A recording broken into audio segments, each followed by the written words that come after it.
धन्यवाद देता हूं कि इतने सुबह बुलाने पर आप सभी यहां पर आए हैं। हालांकि चुनाव खत्म हो चुका है और बहुत सारे एग्जिट पोल तरह तरह की जानकारी दे रहे हैं। मैं आपके बीच में आपके माध्यम से कुछ बातें रखना चाहता हूं। मैं शुरुआत करता हूं कि जितनी ऊंचाई पर जाकर कटती है पतंग, उतना ही बड़ा होता है उसका पतन। भाजपा कई दोषों के लिए जिम्मेदार है।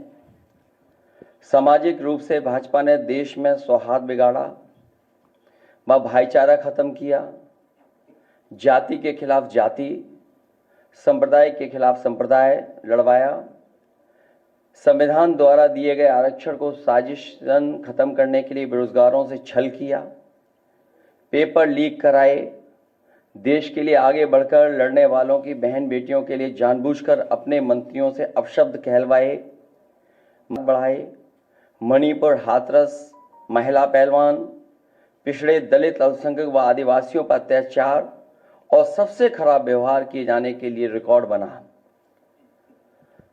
आर्थिक रूप से इलेक्टोरल बॉन्ड का ऐतिहासिक भ्रष्टाचार किया। इलेक्टोरल बॉन्ड के माध्यम से पैसा कमाने के लिए मुनाफाखोरी को बढ़ावा दिया, जिसने महंगाई को बढ़ाया। अपने फायदे के लिए भाजपा ने जनता पर बेतहाशा महंगाई थोप दी। नोटबंदी से व्यापार का चौपट कर दिया। भ्रष्ट जीएसटी से छोटे दुकानदार तक को मंदी का शिकार बना दिया।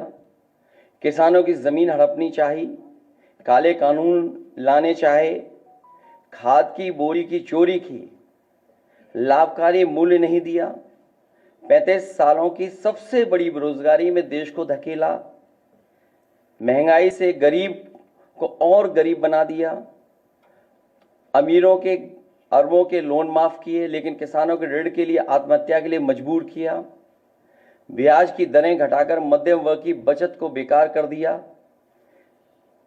बैंकों में तरह तरह के चार्ज और पेनल्टी से लोगों के खाते दीमक की तरह अंदर ही अंदर खा गए, बैंक लॉकरों के नाम पर जिम्मेदारी से पल्ला झाड़ लिया, नैतिक रूप से चंदे तक का पैसा खा गए, केयर फंड के नाम के आगे पीएम के नाम का इस्तेमाल करके बाद में हिसाब देने से मना कर दिया, अपराधियों को शामिल करने, उनके कृत्यों पर पर्दा डालना, जैसे मणिपुर में अपने संगी साथियों द्वारा बेटी के साथ मानवीय व्यवहार में, बीएचयू छात्र अभद्रता कांड में, खीरी किसान हत्याकांड में, हाथरस की बेटी के बलात्कार हत्या व कानपुर देहात कांड में जहां मां बेटी को झोपड़ी में जिंदा जलाकर मार डाला। ऐसे अनगिनत उदाहरण हैं। शारीरिक रूप से देखें तो भाजपा लोगों के शरीर स्वास्थ्य से भी खिलवाड़ किया, उसके भी दोषी हैं। भाजपा ने बिना जांच परखे जानलेवा वैक्सीन लगवाई, कमीशन खाकर गलत दवाइयों को पास करके लोगों का जीवन खतरे में डाला।